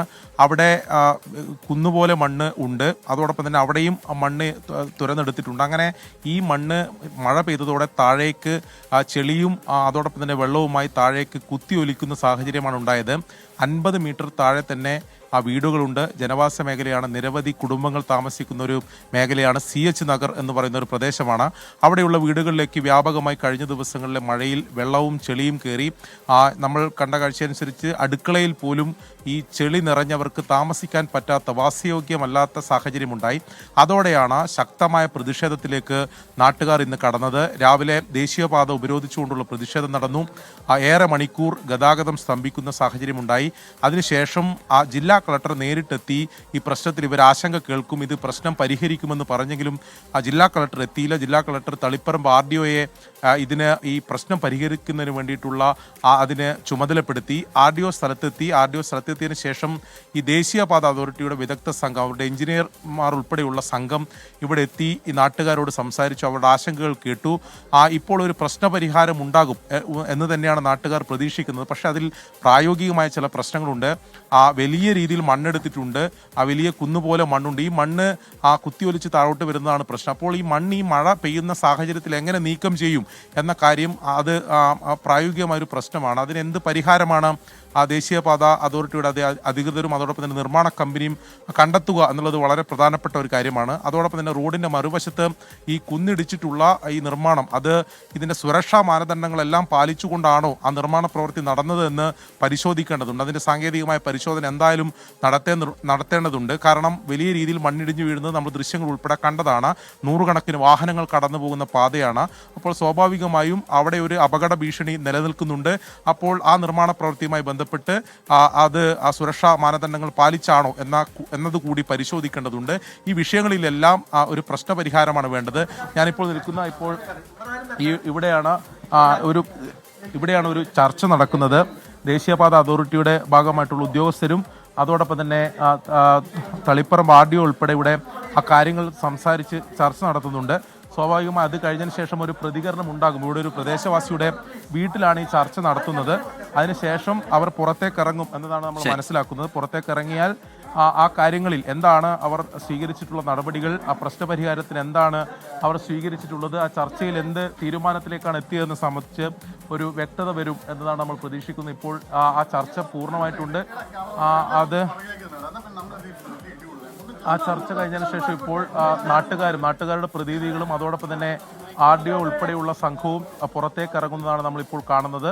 ഇപ്പോൾ തളിപ്പറമ്പ് RDO ഉൾപ്പെടെയുള്ളവരുണ്ട്. ദേശീയപാത അതോറിറ്റിയുടെ ഭാഗമായിട്ടുള്ള വിദഗ്ധ സംഘത്തിന്റെ ഭാഗമായിട്ടുള്ള ആൾക്കാരുണ്ട്. അപ്പോൾ അവർ സംസാരിക്കും. ചേട്ടാ ഒന്ന് മാറിയേട്ടാ.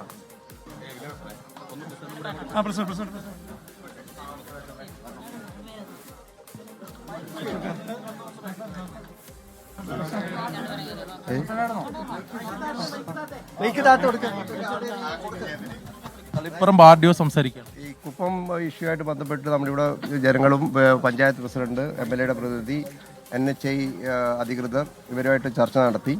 അപ്പോൾ അതിൽ രണ്ട് കാര്യങ്ങളാണെന്ന് ഉരുത്തിരിഞ്ഞത്. ഒന്ന്, ഈ നാശനഷ്ടങ്ങൾ യാഥാർത്ഥ്യമാണെന്ന് ബോധ്യപ്പെട്ടിട്ടുണ്ട്.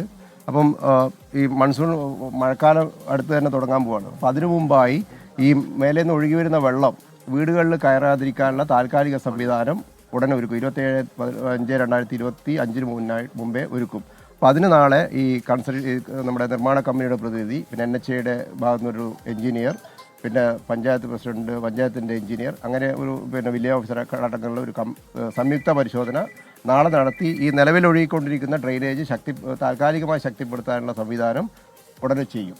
ഒന്നാമത്തെ തീരുമാനം അത് അവിടുത്തെ ജനങ്ങൾ ബോധ്യപ്പെട്ടു, അവർ അത് അംഗീകരിച്ചിട്ടുണ്ട്. അതിനുള്ള എല്ലാ സഹകരണങ്ങളും നാട്ടുകാരും ചെയ്തു തരാമെന്ന് പറഞ്ഞിട്ടുണ്ട്. കാരണം അവരുടെയും കൂടി പ്രശ്നമായതുകൊണ്ട്. രണ്ടാമത്തത് ഈ വീടുകളിൽ ഉണ്ടായ നാശനഷ്ടമാണ്. അത് നാളെ തന്നെ പരിശോധിച്ച് നമുക്ക് എങ്ങനെയെങ്കിലും നിർമ്മാണ കമ്പനിയിൽ നിന്ന് ഈടാക്കാനുള്ള നടപടികൾ നമ്മൾ ആലോചിച്ച് തീരുമാനിക്കും. റോഡിന്റെ മറുവശത്തെ വീടുകളിലേക്ക് കുത്തിയൊലിക്കുന്ന വെള്ളത്തിൽ റോഡിന്റെ മറുവശത്ത് നിന്ന് നമ്മൾ അവിടെ നിൽക്കുന്ന സമയത്ത് തന്നെ വ്യാപകമായി മണ്ണിടിച്ചിട്ടുണ്ടായിരുന്നു. 2 തവണ നമ്മുടെ മുന്നിൽ വെച്ച് തന്നെ വലിയ രീതിയിൽ ഭാഗം മണ്ണിടിച്ച് വീഴുന്നു. അപ്പൊ അതിന്റെ തീർച്ചയായിട്ടും അതിന്റെ ഞാനത് പറഞ്ഞു വരുന്നത്, അതിന്റെ സുരക്ഷാ ക്രമീകരണങ്ങൾ നാളെ തന്നെ. കാരണം അത് ജനങ്ങളുമായിട്ട് നേരിട്ട് ബന്ധപ്പെട്ടതല്ല, കാരണം റോഡ് നിർമ്മാണവുമായിട്ട് ബന്ധപ്പെട്ട ഇഷ്യൂസാണ്. അത് NHI തന്നെ നേരിട്ട് ടേക്കപ്പ് ചെയ്തിട്ടുണ്ട്. അവർ നാളെ തന്നെ വിദഗ്ധ ടീമിനെ കൊണ്ടുവന്ന് എങ്ങനെ കൂടുതൽ മണ്ണിടിച്ചിൽ തടയാതിരിക്കാനും പിന്നെ നിലവിലുള്ള ഇത് സംരക്ഷിക്കാനുള്ള സംവിധാനം അവർ NHAയുടെ ഭാഗത്തുനിന്നുണ്ടാവും. NHAയുടെ വിദഗ്ധ സമിതി വന്ന് പരിശോധിക്കും. അവിടെ ഇപ്പോൾ ഈ കോൺക്രീറ്റ് കട്ടറുകൾ ഇടവിട്ടിടവിട്ടാണ് വെച്ച് കാണുന്നത്. അല്ല, അതിന് എന്തൊക്കെയാണ് അതിൻ്റെ അത് സാങ്കേതികമായിട്ട് അവർ പിന്നെ തീരുമാനിക്കേണ്ട വിഷയമാണ്. അത് NHAയുടെ ഭാഗത്തുനിന്ന് സാങ്കേതികമായ പരിശോധന ഉണ്ടാവും. അതിനുശേഷം നടപടി അവർ സ്വീകരിക്കും. റീറ്റെയിനിങ് വോള് ബലപ്പെടുന്ന രീതിയിലുള്ള എല്ലാ സംവിധാനങ്ങളും അവരുടെ ഭാഗത്തുനിന്നുണ്ടാവും.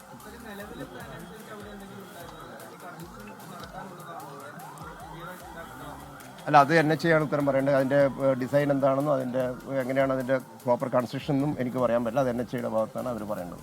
ഏതായാലും അത് പിന്നെ ഇപ്പം ടെമ്പററി ആയിട്ടാണ് നീങ്ങിക്കൊണ്ടിരിക്കുന്നത്. അവർ പെർമനൻ്റ് ആയിട്ടുള്ള സൊല്യൂഷൻ പിന്നീട് അവർ ഉണ്ടാക്കും. പിന്നെ രണ്ടാമത്തൊരു കാര്യം, ഈ NHA നിർമ്മാണം പൂർത്തീകരിക്കുന്ന മുറക്ക് ഈ സ്ഥിരം സംവിധാനം എന്നുള്ള കാര്യം അത് കൂടുതൽ അവരൊരു പ്ലാൻ ഉണ്ടാക്കി ജില്ലാ കളക്ടറായിട്ട് സംസാരിച്ചിട്ട് അന്തിമമായിട്ട് തീരുമാനിക്കും. ഇല്ല, അത് അങ്ങനെ ഒരു വിലയിരുത്തൽ ഉണ്ടായിട്ടില്ല. അത് NHA ആണ്. NHA സാങ്കേതിക പരിശോധനാ വിഭാഗം പരിശോധന ശേഷം മാത്രമേ അതിനൊരു തീരുമാനം പറയാൻ പറ്റുള്ളൂ. അത് കാരണം നമ്മുടെ ഒരു സിവിൽ അതോറിറ്റിക്ക് അതിനെപ്പറ്റി അഭിപ്രായം പറയാൻ പറ്റില്ല. അവർ നമ്മൾ പറഞ്ഞ കാര്യങ്ങളോട് അവർ യോജിച്ചിട്ടുണ്ട്. അപ്പോൾ ഈ വരുന്ന ദിവസങ്ങളിൽ നമ്മൾ പിന്നെ അവരുടെ ആശങ്കകൾ അകറ്റാനുള്ള എല്ലാ നടപടികളും പിന്നെ സർക്കാരിൻ്റെ ഭാഗത്തുനിന്നും ജില്ലാ ഭരണകൂടത്തിൻ്റെ ഭാഗത്തുനിന്നും ഉണ്ടാവും. അതിൽ അവർ സംതൃപ്തരാണ്. അങ്ങനെയാണ് നമ്മൾ ഇന്നത്തെ ഈ അജിറ്റേഷൻ നിർത്തിവെച്ചിട്ടുള്ളത്. ഇത് താൽക്കാലിക സംവിധാനം 27 മുമ്പ് നാളെ തന്നെ അതിലൊരു വാർഡ് മെമ്പറും കൂടി ഉൾപ്പെടും. വാർഡ് മെമ്പർ അടക്കമുള്ളവരാണ് ഈ സംയുക്ത പരിശോധനയിലും ഈ കാര്യങ്ങൾ ആലോചിക്കുന്നതിലും നാളെ പരിശോധന നടത്തുന്നത്. പഞ്ചായത്ത് പ്രസിഡന്റ് എന്താ പറഞ്ഞ പോലെ തന്നെ നമ്മൾ ശരി, ഇപ്പോൾ മന്ത്രി MP രാജേഷ് സംസാരിക്കുകയാണ് തത്സമയം. ആ വസ്തുതാവിരുദ്ധ വാർത്ത മറ്റുള്ളവരും ആവർത്തിക്കുന്ന സ്ഥിതിയാണ് ഉണ്ടായത്. അപ്പം അതുകൊണ്ടാണ് ഇപ്പോൾ നിങ്ങളോട് സംസാരിക്കുന്നത്. ആ വാർത്ത തീർത്തും അടിസ്ഥാനരഹിതമാണ്, വസ്തുതാവിരുദ്ധമാണ്. അപ്പം അത്തരം വാർത്തകൾ ഒരന്വേഷണവുമില്ലാതെ കൊടുക്കുന്നത് അങ്ങേയറ്റത്തെ അന്യായമാണ്. ഇപ്പോൾ തെരഞ്ഞെടുപ്പ് വർഷമാണ്, ഇനിയും ഇത്തരത്തിലുള്ള വാർത്തകൾ വരും എന്നുള്ളത് അറിയാം. അപ്പോൾ ഇതൊന്നും നിഷ്കളങ്കമായിട്ട് കൊടുക്കുന്നതല്ലല്ലോ, നിരുപദ്രവകരമായിട്ടും കൊടുക്കുന്നതല്ല. അപ്പോൾ തെരഞ്ഞെടുപ്പ് വർഷം ഇനിയും ഇത്തരത്തിലുള്ള പലതും പ്രതീക്ഷിക്കേണ്ടി വരും. എന്താണ് അതിന്റെ പിന്നിലുള്ള ഒരു ഇതെന്നാണ് താങ്കൾ? അത് വാർത്ത കൊടുത്തവരല്ലേ പറയേണ്ടത്. വാർത്ത കൊടുത്തവരല്ലേ. അതാ പറഞ്ഞത്, തെറ്റായൊരു കാര്യം പറയാം. ഞാൻ മുഖ്യമന്ത്രിയെ കണ്ട് പരാതിപ്പെട്ടു എന്ന് തെറ്റായിട്ടുള്ള വാർത്തയാണ് വന്നത്. തീർത്തും അടിസ്ഥാനരഹിതമായിട്ടുള്ള കാര്യമാണ്. അങ്ങനെ ഒരു കാര്യമേ ഉണ്ടായിട്ടില്ല.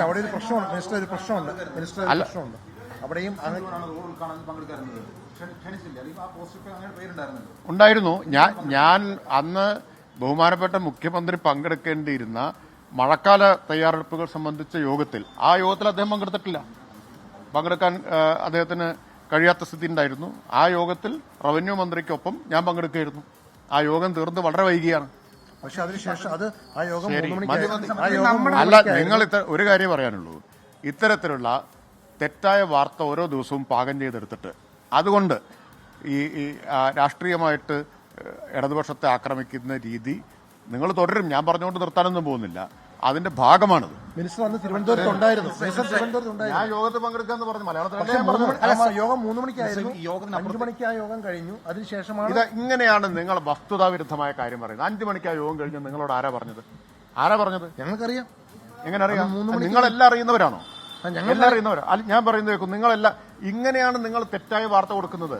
5 മണിക്ക് ആ യോഗം തീർന്നില്ലല്ലോ, 6 മണിവരെ യോഗം നീണ്ടുപോയില്ലേ? ആ യോഗത്തിൽ പങ്കെടുത്ത ശ്രീ ശിവൻകുട്ടി മിനിസ്റ്റർ, അദ്ദേഹം അല്പം നേരത്തെ പോവുകയാണ് ചെയ്തത്. ഇത് റവന്യൂ വകുപ്പും തദ്ദേശ വകുപ്പും പ്രധാനമായിട്ടും നടപടി സ്വീകരിക്കേണ്ടതായതുകൊണ്ട് ഞാൻ ആ യോഗത്തിലുണ്ടായിരുന്നു. സർക്കാരിന്റെ പ്രധാനപ്പെട്ട നിങ്ങളുടെ ഉദ്ദേശം നടക്കാൻ പോകുന്നില്ല. സർക്കാരിന്റെ പ്രധാനപ്പെട്ട പദ്ധതികളിൽ ഒന്നായ ഒരു പദ്ധതിയിൽ താങ്കൾ പങ്കെടുക്കണമല്ലോ. തിരുവനന്തപുരത്തെ സ്മാർട്ട് റോഡ് ഉദ്ഘാടന ചടങ്ങിൽ നിന്ന് മുഖ്യമന്ത്രി പിന്മാറിയത് തദ്ദേശ പൊതുമരാമത്ത് വകുപ്പ് മന്ത്രിമാർ തമ്മിലെ വടംവലിയെ തുടർന്നാണ് എന്നും ഇതിലുള്ള അതൃപ്തി ഈ പദ്ധതിയെ ഹൈജാക്ക് ചെയ്യാൻ പൊതുമരാമത്ത് വകുപ്പ് ശ്രമിക്കുന്നു എന്നുള്ളതിലെ അതൃപ്തി MP രാജേഷ് നേരിട്ട് മുഖ്യമന്ത്രിയെ അറിയിച്ചു എന്നൊക്കെയായിരുന്നു വാർത്തകൾ വന്നത്. ആ വാർത്ത പൂർണ്ണമായി തള്ളുകയാണ് MP രാജേഷ്. തെരഞ്ഞെടുപ്പ് കാലത്ത് നടക്കുന്ന വ്യാജ പ്രചാരണം തീർത്തും അടിസ്ഥാനരഹിതമായ വാർത്ത എന്നാണ് അതിനെ MP രാജേഷ് വിശേഷിപ്പിക്കുന്നത്. മലപ്പുറം കൂരിയാടേക്ക് തിരികെ പോവുകയാണ്. അവിടെ ഈ വലിയ രീതിയിലുള്ള ജനങ്ങളുടെ പ്രതിഷേധം നമ്മൾ കണ്ടതാണ്. ഈ ദേശീയപാത നിർമ്മാണവുമായി ബന്ധപ്പെട്ടുണ്ടായ അപകടങ്ങൾ, അതിലുള്ള നാട്ടുകാരുടെ പ്രതിഷേധം, ആശങ്ക, അതിൻ്റെ പുതിയ വിവരങ്ങൾ എന്താണ് എന്നുള്ള കാര്യം പരിശോധിക്കാം. കൂരിയാട് നിന്ന് സമീർ ബിൻ കരീം വിവരങ്ങളുമായി ചേരുന്നുണ്ട്. സമീർ, വിശദാംശങ്ങൾ. സമീർ. റിജിത്ത് വിദഗ്ധ സംഘം പരിശോധന നടത്തി അവർ വൈകുന്നേരത്തോടു കൂടി മടങ്ങിയിരിക്കുകയാണ്. 2 പേരടങ്ങുന്ന വിദഗ്ധ സംഘമാണ് ഇവിടെ എത്തിയത്. ആദ്യം അവർ പ്രധാന റോഡ്, ദേശീയപാതയുടെ പ്രധാന റോഡ് പരിശോധിച്ച ശേഷം പിന്നീട് അവർ സർവീസ് റോഡിലേക്ക് എത്തി വിശദമായി തന്നെ പരിശോധന നടത്തി.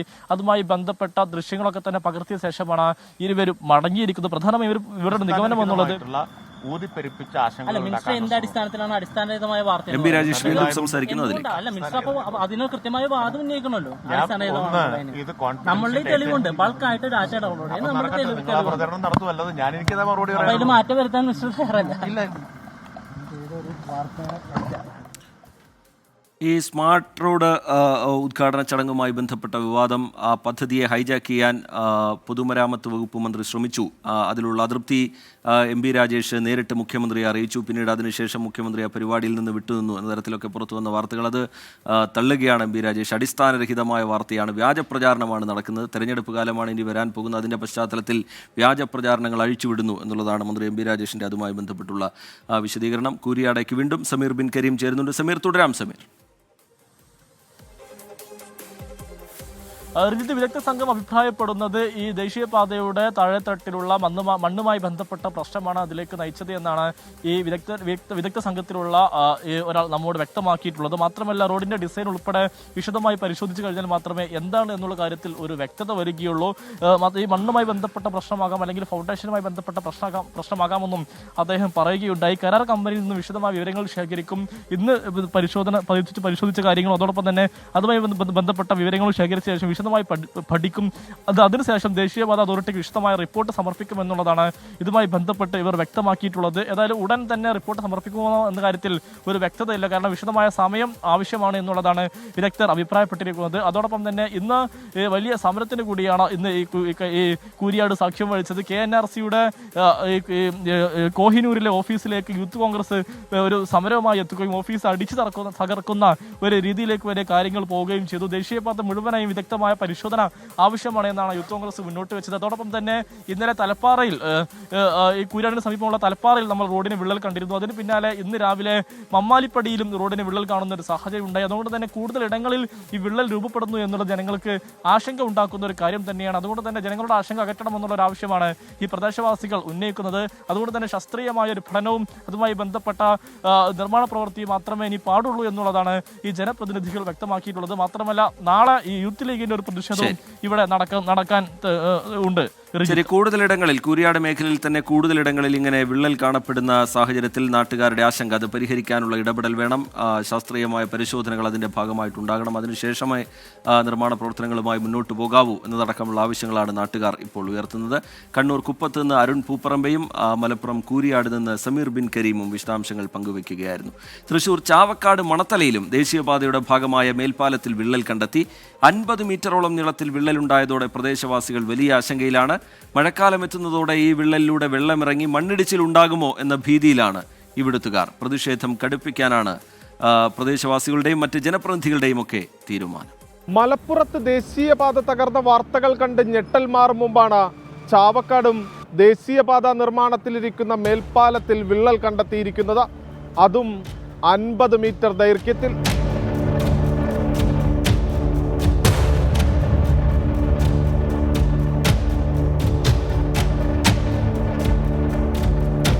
വേറെ പല സ്ഥലത്തും ഇങ്ങനെ NH ക്രാക്ക് വരുന്നുണ്ടെന്ന് കണ്ടപ്പോൾ ഇതിനെപ്പറ്റി അറിഞ്ഞ് ഇങ്ങനെ നടക്കുമ്പോഴാണ് നമ്മുടെ വീടിൻ്റെ അടുത്തുള്ള ഈ പാലത്തിൽ ഒരു വലിയ ക്രാക്ക് കണ്ടത്. അപ്പോൾ ഇമ്മീഡിയറ്റ്ലി അത് ഞാൻ വീഡിയോ എടുത്തു. ഞാൻ ആ അധികൃതർക്ക് അറിയാൻ വേണ്ടിയിട്ട് അതിൻ്റെ ചെയിനേജ് നമ്പറൊക്കെ കാണിച്ചിട്ട് വീഡിയോ ഇട്ടത് അവർക്കത് പരിഹരിക്കാൻ വേണ്ടിയിട്ടാണ്. മേൽപ്പാലത്തിലൂടെ നടക്കാനിറങ്ങിയ പ്രദേശവാസിയാണ് വിള്ളൽ രൂപപ്പെട്ടത് കണ്ടത്. നിർമ്മാണം പൂർത്തിയായി വരുന്ന പാലത്തിൽ ടാറിംഗ് പ്രവൃത്തികൾ പൂർത്തീകരിച്ച ഭാഗത്താണ് വിള്ളൽ. ഇതോടെ മൊബൈലിൽ ദൃശ്യങ്ങൾ പകർത്തുകയായിരുന്നു.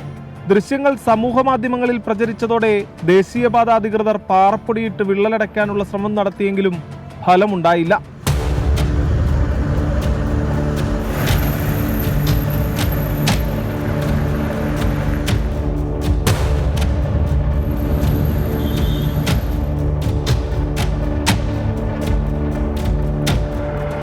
മഴ തുടരുന്ന സാഹചര്യത്തിൽ വിള്ളലിലൂടെ വെള്ളമിറങ്ങി മണ്ണിടിച്ചിലുണ്ടാകുമോ എന്ന ആശങ്കയിലാണ് പ്രദേശവാസികൾ. UDF പ്രവർത്തകർ ചാവക്കാട് റോഡ് ഉപരോധിച്ചു.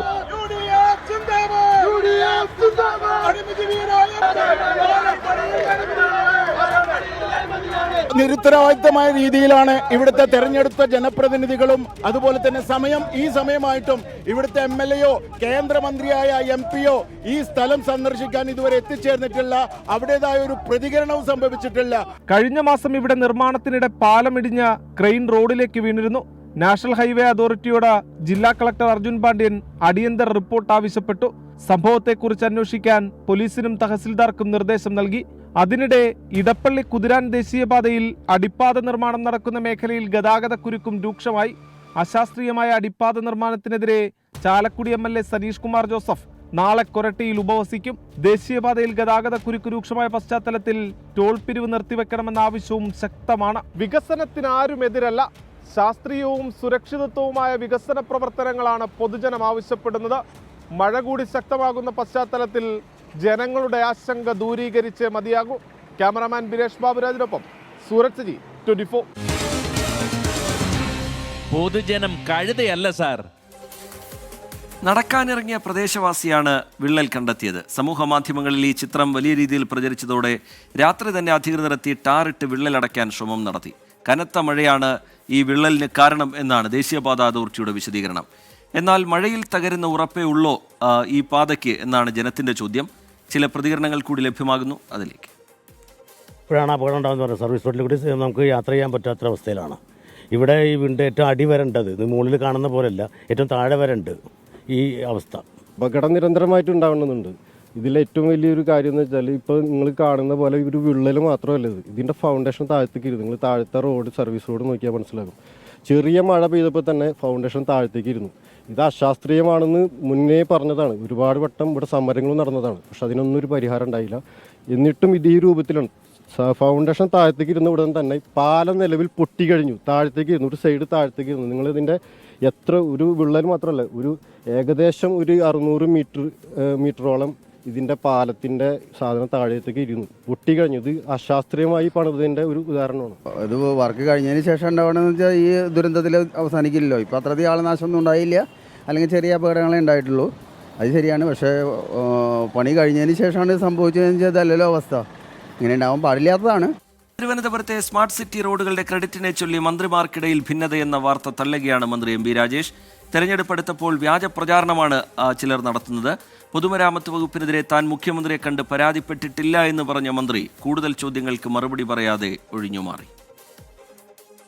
ഞാൻ മുഖ്യമന്ത്രിയെ കണ്ട് പരാതിപ്പെട്ടു എന്ന് തെറ്റായിട്ടുള്ള വാർത്തയാണ് വന്നത്. തീർത്തും അടിസ്ഥാനരഹിതമായിട്ടുള്ള കാര്യമാണ്. അങ്ങനെ ഒരു കാര്യമേ ഉണ്ടായിട്ടില്ല. മിനിസ്റ്റർ അന്ന് തിരുവനന്തപുരത്ത് ഉണ്ടായിരുന്നു. ഞാൻ യോഗത്തിൽ പങ്കെടുക്കാന്ന് പറഞ്ഞു. മലയാളത്തിൽ യോഗം 3 മണിക്കായിരുന്നു. 5 മണിക്ക് ആ യോഗം കഴിഞ്ഞു. അതിനുശേഷമാണ് ഇത് ഇങ്ങനെയാണ് നിങ്ങൾ വസ്തുതാവിരുദ്ധമായ കാര്യം പറയുന്നത്. 5 മണിക്ക് ആ യോഗം കഴിഞ്ഞ് നിങ്ങളോട് ആരാ പറഞ്ഞത്? ഞങ്ങൾക്കറിയാം. എങ്ങനെ അറിയാം? നിങ്ങളെല്ലാം അറിയുന്നവരാണോ? എല്ലാം അറിയുന്നവരോ? ഞാൻ പറയുന്നത് കേൾക്കും. നിങ്ങളെല്ലാം ഇങ്ങനെയാണ് നിങ്ങൾ തെറ്റായ വാർത്ത കൊടുക്കുന്നത്. 5 മണിക്ക് ആ യോഗം തീർന്നില്ലല്ലോ, 6 മണിവരെ യോഗം നീണ്ടുപോയില്ലേ? ആ യോഗത്തിൽ പങ്കെടുത്ത ശ്രീ ശിവൻകുട്ടി മിനിസ്റ്റർ അദ്ദേഹം അല്പം നേരത്തെ പോവുകയാണ് ചെയ്തത്. ഇത് റവന്യൂ വകുപ്പും തദ്ദേശ വകുപ്പും പ്രധാനമായിട്ടും നടപടി സ്വീകരിക്കേണ്ട ഒന്നായതുകൊണ്ട് ഞാൻ ആ യോഗത്തിലുണ്ടായിരുന്നു. സർക്കാരിന്റെ പ്രധാനപ്പെട്ട നിങ്ങളുടെ ഉദ്ദേശം നടക്കാൻ പോകുന്നില്ല. സർക്കാരിന്റെ പ്രധാനപ്പെട്ട പദ്ധതികളിൽ ഒന്നായ ഒരു പദ്ധതിയിൽ സ്വാഭാവികമായും താങ്കൾ പങ്കെടുക്കണമല്ലോ. ശ്രീത്ത് വിവരങ്ങളുമായി തിരുവനന്തപുരത്ത് നിന്ന് ചേരുന്നുണ്ട്. ശ്രീത്ത്, ഈ മന്ത്രിമാർ തമ്മിൽ ഭിന്നതയുണ്ടെന്നും മുഖ്യമന്ത്രിയെ നേരിട്ട് കണ്ട് MP രാജേഷ് അതിലെ അതൃപ്തി അറിയിച്ചു എന്നൊക്കെ പുറത്തു വന്ന വാർത്തകൾ അത് അടിസ്ഥാനരഹിതമാണ് എന്നാണ് മന്ത്രിയുടെ വിശദീകരണം. വ്യാജ പ്രചാരണമാണ്, തിരഞ്ഞെടുപ്പ് കാലം വരാനിരിക്കെ വ്യാജ പ്രചാരണം നടത്തുന്നു എന്ന വിമർശനമൊക്കെയാണ് മന്ത്രി പറയുന്നത്. ഒരു മഴക്കാലപൂർവ്വ ശുചീകരണത്തിൻ്റെ ഭാഗമായുള്ള യോഗത്തിൽ പങ്കെടുക്കുകയായിരുന്നു. നിർണായക യോഗമായിരുന്നു. അത് നീണ്ടുപോയത് കൊണ്ടാണ് ഉദ്ഘാടനത്തിൽ പങ്കെടുക്കാതിരുന്നതെന്നാണ് മന്ത്രിയുടെ വിശദീകരണം. ശ്രീത്ത്, വിവരങ്ങൾ തിരുവനന്തപുരത്ത്. റിജിത്ത്, ഈ തലസ്ഥാനത്തെ സ്മാർട്ട് സിറ്റി പദ്ധതികളുടെ ഭാഗമായി നിർമ്മിച്ച റോഡുകളുടെ ഉദ്ഘാടന ചടങ്ങുമായി ബന്ധപ്പെട്ട് പൊതുമരാമത്ത് വകുപ്പിനും തദ്ദേശഭരണ വകുപ്പിനും ഇടയിൽ ചില അസ്വാരസ്യങ്ങളുണ്ട് എന്ന വാർത്തയാണ് പുറത്തു വന്നത്. ഇതിനോടുള്ള പ്രതികരണമാണ് മന്ത്രി MP രാജേഷ് ഇപ്പോൾ നടത്തിയത്. എന്നാൽ അദ്ദേഹം സൂചിപ്പിച്ച ചില കാര്യങ്ങൾ അത്ര കണ്ട് വസ്തുതാപരമാണോ എന്ന കാര്യം സംശയമാണ്. ഒന്ന്, അദ്ദേഹം പറയുന്നു താൻ മുഖ്യമന്ത്രിയെ കണ്ട് പരാതി ഉന്നയിച്ചിട്ടില്ല എന്നത്. അതൊരു പക്ഷേ അദ്ദേഹത്തിൻ്റെ വാദം ശരിവെച്ചാൽ തന്നെ ഈ കാര്യത്തിൽ തദ്ദേശഭരണ വകുപ്പിൻ്റെ ചുമതലയിലുള്ള ഒരു പദ്ധതിയെ പൊതുമരാമത്ത് വകുപ്പ് അപ്പടി ഏറ്റെടുത്ത് തങ്ങളുടെ പദ്ധതിയായി അവതരിപ്പിക്കുന്നതിലുള്ള അതൃപ്തി തദ്ദേശ ഭരണ വകുപ്പിന് ഉണ്ടായിരുന്നു എന്ന കാര്യത്തിൽ ഒരു തർക്കവുമില്ല. അത്തരം ചില കാര്യങ്ങൾ തദ്ദേശ ഭരണ വകുപ്പിൽ നിന്ന് തന്നെ മാധ്യമങ്ങളിലേക്ക് എത്തുകയും ചെയ്തിരുന്നു. എന്നാൽ മന്ത്രി മുഖ്യമന്ത്രിയെ കണ്ട് പരാതി ഉന്നയിച്ചോ ഇല്ലയോ എന്നതിൽ മാത്രമാണ് അദ്ദേഹം തർക്കം ഉന്നയിക്കുന്നത്. അദ്ദേഹത്തിൻ്റെ വാദം ശരിവെച്ചാൽ തന്നെ അദ്ദേഹത്തിന് തലസ്ഥാന നഗരത്തിൽ ഉണ്ടായിരുന്നിട്ടും ഈ ഉദ്ഘാടന ചടങ്ങിൽ നിന്ന് വിട്ടുനിന്നു എന്നതും ഒരു പ്രധാനപ്പെട്ട പ്രശ്നമായി ഉയർന്നു. മഴക്കാലപൂർവ്വ ശുചീകരണവുമായി ബന്ധപ്പെട്ട് മുഖ്യമന്ത്രി വിളിച്ച യോഗം 3 മണിക്കായിരുന്നു. അത് എന്തായാലും 5:30-ക്കപ്പുറത്തേക്ക് ആ യോഗം നീണ്ടുപോയിട്ടില്ല എന്നതാണ് നമുക്ക് മനസ്സിലാക്കാൻ കഴിയുന്നത്. ഈ യോഗം കഴിഞ്ഞ് അന്നേ ദിവസം 6:50 തന്നെ മുഖ്യമന്ത്രിയുടെ ഓഫീസിൽ നിന്ന് വാർത്താക്കുറിപ്പും ഇറക്കിയിരുന്നു. ആ വാർത്താക്കുറിപ്പിൽ മഴക്കാലപൂർവ്വ ശുചീകരണവുമായി ബന്ധപ്പെട്ട നടപടികളെക്കുറിച്ച് വിശദീകരിച്ചിരുന്നു. ഏറ്റവും ഒടുവിൽ മന്ത്രി ചൂണ്ടിക്കാണിക്കുന്ന കാര്യം ഈ കാര്യങ്ങളിൽ ഈ അദ്ദേഹത്തിൻ്റെ പ്രതികരണം ശരിവെച്ചാൽ തന്നെ ഇന്ന് മുഖ്യമന്ത്രിയുടെ ഓഫീസ് ഈ രാവിലെ ഇത് മന്ത്രി അതൃപ്തി അറിയിച്ചു എന്ന വാർത്ത പുറത്തു വന്നപ്പോൾ തന്നെ വിയോജനക്കുറിപ്പ് അല്ലെങ്കിൽ അത് നിഷേധിച്ചുകൊണ്ട് വാർത്താക്കുറിപ്പ് ഇറക്കിയിരുന്നു. എന്നാൽ മന്ത്രി MP രാജേഷ് ഇന്ന് ഇത്രയും നേരം കഴിഞ്ഞ് 7 മണിക്കാണ് അദ്ദേഹത്തിൻ്റെ പ്രതികരണം വരുന്നത്. തെറ്റായ ഒരു വാർത്ത മാധ്യമങ്ങൾ പ്രസിദ്ധീകരിച്ചുവെങ്കിൽ എന്തുകൊണ്ട് അദ്ദേഹത്തിൻ്റെ പ്രതികരണം ഇത്ര കണ്ട് വൈകി എന്ന ചോദ്യത്തിനും മന്ത്രിയിൽ നിന്ന് തന്നെ ഉത്തരം ലഭിക്കേണ്ടിയിരിക്കുന്നു. ഇനി ഇന്നത്തെ സ്വർണ്ണവില നോക്കാം. ഇന്നത്തെ സ്വർണ്ണനിരക്ക് സമർപ്പിക്കുന്നത് സ്പർശ ഗോൾഡ് ആൻഡ് ഡയമണ്ട്സ്. ഡിജിറ്റലാകൂ ഇനി സ്പർശയോടൊപ്പം.